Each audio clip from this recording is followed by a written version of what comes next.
Hello everyone, we'll continue with the subject fluid mechanics. We'll be discussing the topic hydrostatic pressure. In the previous lecture, we covered these topics hydrostatic pressure, total pressure, center of pressure, and we discussed the theory related to horizontal plane surface immersed in a liquid. So today we'll be doing numericals based on this topic.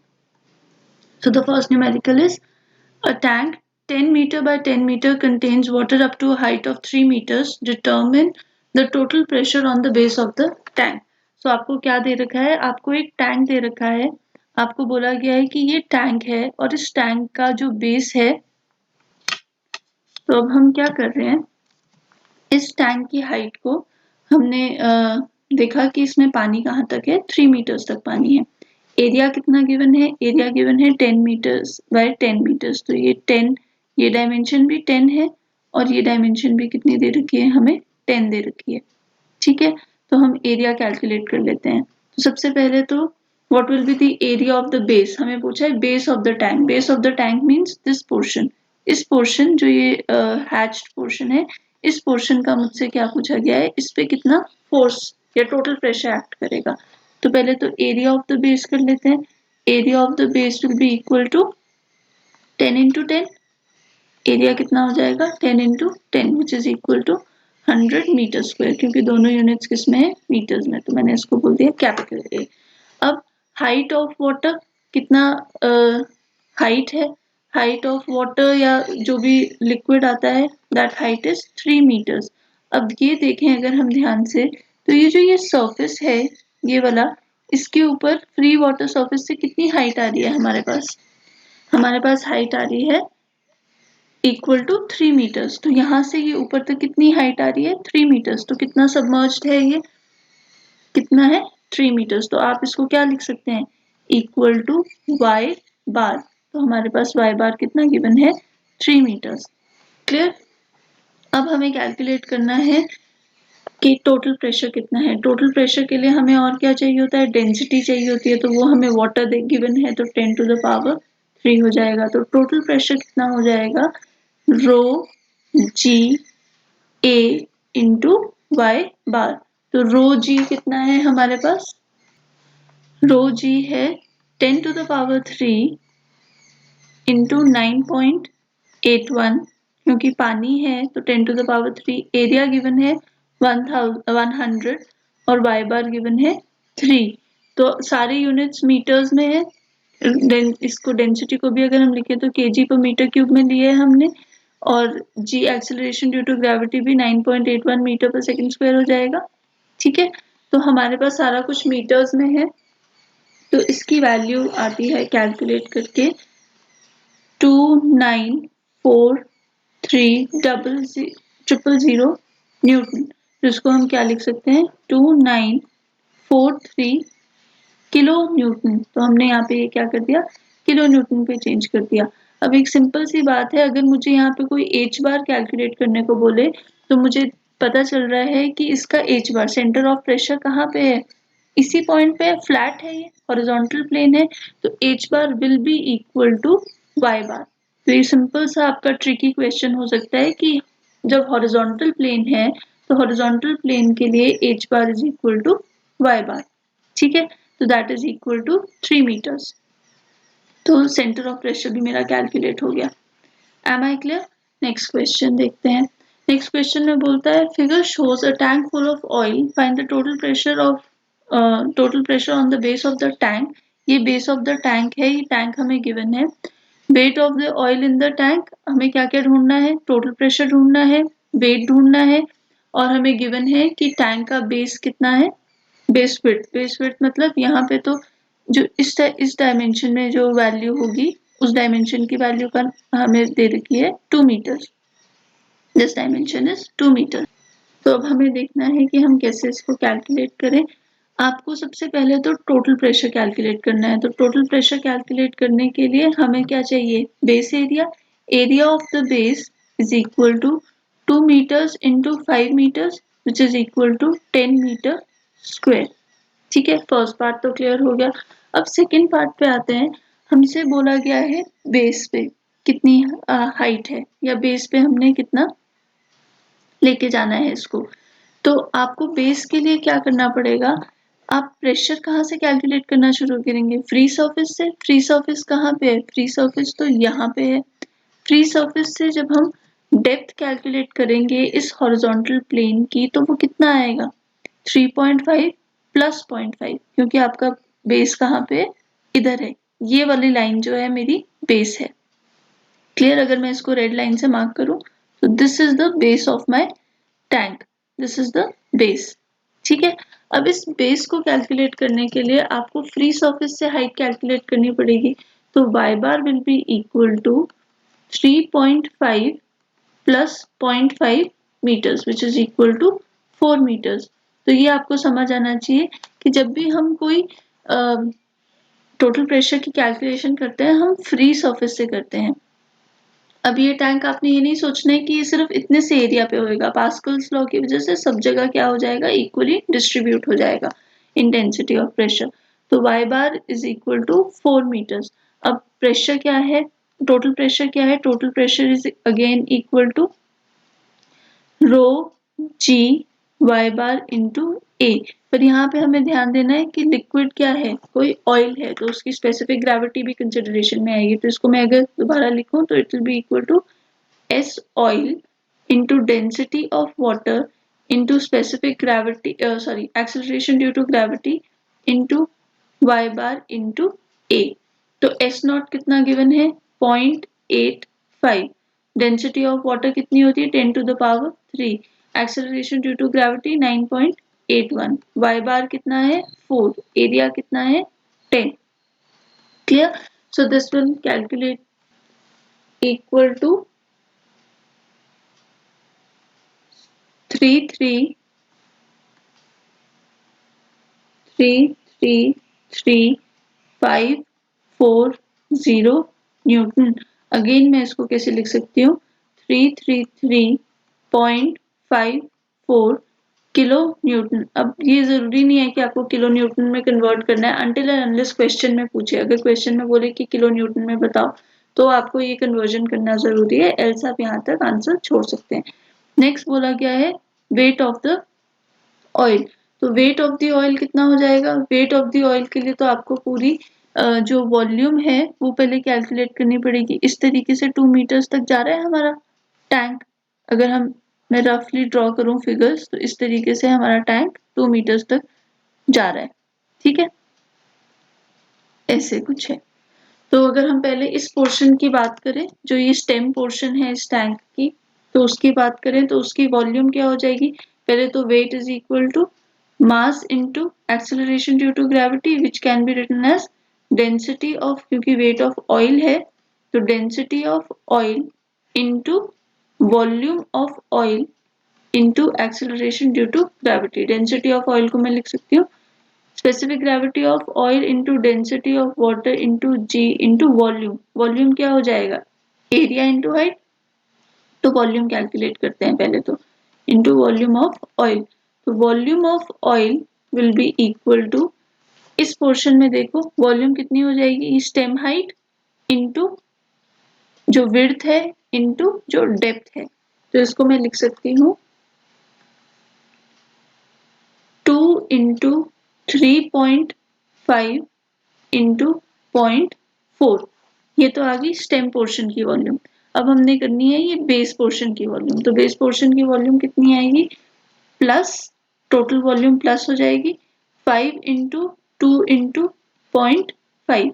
तो total volume जो आई मेरे पास that is equal to 7.8 metre cube, 7.8 metre cube. अब इस value को मैं यहाँ पे सब्स्टिट्यूट कर देती हूँ। यहाँ पे डेंसिटी ऑफ ऑयल कितनी हो जाएगी, 0.85 into 10 to the power 3 into 9.81 into volume कितनी आई हमारे पास 7.8। So this calculates to be equal to 65,040.3 newton. Weight है इसलिए ये भी किस में आएगा, न्यूटन में आएगा। अगर आप चाहें तो आप इसको भी किलो न्यूटन में कन्वर्ट कर सकते हैं, 6.5 किलो न्यूटन।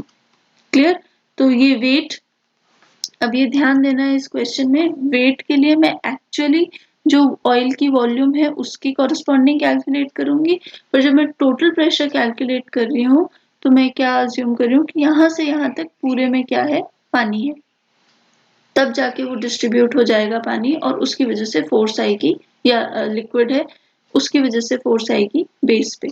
ठीक है, तो इसमें ये एक इम्पॉर्टेंट पॉइंट है।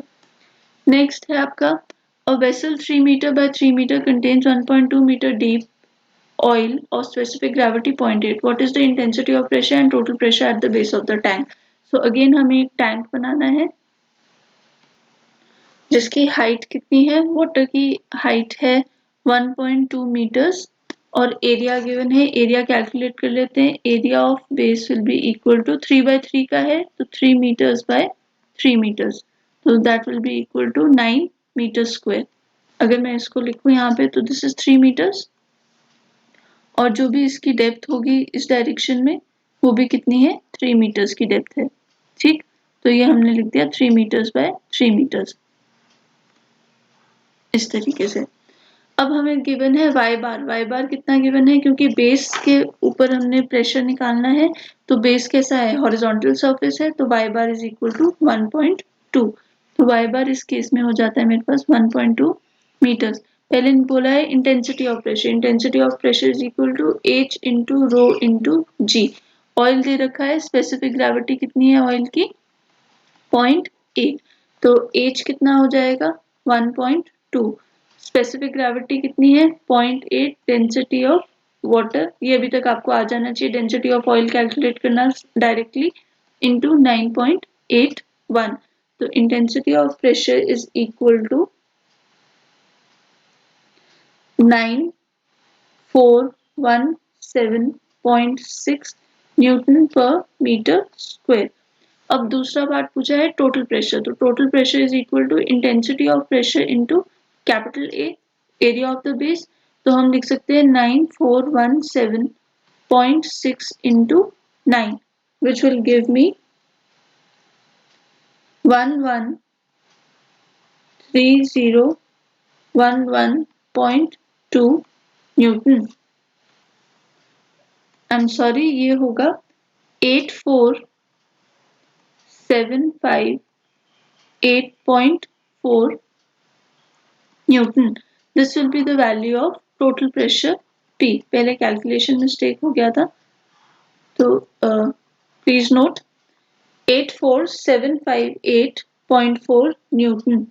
तो हमने क्या किया, हमने इसको सिंपली मल्टीप्लाई कर दिया एरिया से, तो एरिया कितना है हमारे पास 9 मीटर स्क्वायर और ये इंटेंसिटी ऑफ प्रेशर कितना आ गया, रो जी एच, तो रो जी एच से आ जाएगा। आप इसको सिंपली ऐसे भी कर सकते हैं कि हम जो डायरेक्ट फॉर्मूला होता है रो इंटू वाई बार इंटू ए इंटू जी, तो इस फॉर्मूले से भी आप कैलकुलेट कर सकते हैं, सेम ही चीज आएगी, सिर्फ हमने यहाँ पे क्या किया है 2 स्टेप्स में कैलकुलेट किया है, यहाँ पे आप डायरेक्टली 1 सिंगल स्टेप में कर रहे हैं। नेक्स्ट क्वेश्चन है, a square vessel 1.5 meter by 1.5 meter is subjected to a total pressure of 72 kilonewton at the base. Find out the pressure in terms of intensity of pressure, head of water, head of mercury. तो यहाँ पे अब हमारी given statement जो है वो change हो गई है। हमें क्या गिवन है, पहले तो area of the base given है, एरिया ऑफ द बेस है 1.5 into 1.5 which is equal to 2.25 metre square. ठीक है, फिर हमें बोलता है टोटल प्रेशर गिवन है, टोटल प्रेशर कितना गिवन है 72 किलो न्यूटन, तो 72 किलो न्यूटन को मैं लिख सकती हूँ 72 इंटू 10⁻³ न्यूटन, तो ये मुझे टोटल प्रेशर गिवन है। मुझसे पूछा जा रहा है प्रेशर इंटेंसिटी कैलकुलेट करो, तो अगर मैं बेसिक फॉर्मूला पे जाऊं तो P क्या होता है, P is pressure intensity into area. हमें क्या फाइंड आउट करना है, हमें P फाइंड आउट करना है, तो how can I reframe this equation, small p intensity of pressure is equal to total pressure upon area, तो total pressure is 72 into 10⁻³ divided by 2.25 metre square, दोनों SI units में इसलिए direct calculation कर दी, which will be equal to 32,000 Newton per metre square. अब मैं क्या calculate कर रही हूँ, प्रेशर इंटेंसिटी कैलकुलेट कर रही हूँ। अब ये तो होगी terms of newton per metre square, pascals के टर्म में। हमें बोला गया है हेड ऑफ वाटर, तो प्रेशर क्या होता है, pressure is equal to H into rho into g. हमें पूछ रहा है अब यहाँ पे H बताओ जब रो क्या है, डेंसिटी ऑफ वाटर। तो इस केस में क्या हो जाएगा, head of water will be equal to pressure, pressure तो उतना ही रहेगा, density of water into g. तो प्रेशर कितना है 32,000 upon density of water is 10 to the power 3 into 9.81। तो इससे ये कैंसिल हो गया, I get 3.26 meters। 3.26 meters is head of water, ठीक है। तो this is equal to 3.26 meters in terms of water, meters of water। अगर मैं यहाँ पे लिखूं meters of water, ठीक है। अब हमने कैलकुलेट करना है हेड किसकी टर्म्स में, मर्क्यूरी की टर्म्स में। तो इसको मैं कैसे कैलकुलेट कर सकती हूँ, P into density of mercury into g. So I can write that as pressure intensity upon density of water into specific gravity of mercury into G, which will be equal to P into density of water into G into 13.6। तो अगर आप देखें कि ये term तो जो है वो वही टर्म है जो हमने यहाँ पे कैलकुलेट करी है, या फिर अगर आप डिटेल कैलकुलेशन करना चाहते हैं तो 32,000 upon 10 to the power 3 into 9.81 into 13.6, which will give me 0.2398 meters of mercury। इसको I can write as 239.8 millimeters of mercury।